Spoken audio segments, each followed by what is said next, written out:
গ্রাম বাংলার চির ঐতিহ্যের খেলার কথা বললে যে কয়েকটি শৈশব স্মৃতির খেলার কথা সবার আগে মনে পড়ে তার মধ্যে লাঠিম খেলা অন্যতম। একসময় পাড়ার অলি গলি বা স্কুলের মাঠ মাতানো এই খেলাটি শুধু বিনোদন নয়, বরং ছিল শিশু কিশোর মনের আনন্দের একটা বড় অভিজ্ঞতা। কার লাঠিম কতক্ষণ ঘুরবে তা নিয়ে চলে মজাদার মনোতৃপ্তকর একটা লড়াই, যে লড়াই দেখতে যোগ দিত ছোট বড় সবাই। এটি সবচেয়ে রোমাঞ্চকর।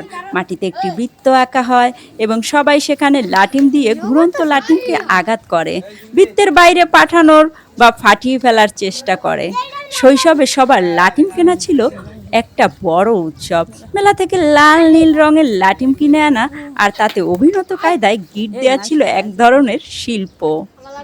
তবে বর্তমানে দুঃখের বিষয় হলো আধুনিক যুগে ভিডিও গেম আর স্মার্টফোনের ভিড়ে এখন তেমন একটা লাঠিম খেলা দেখা যায় না।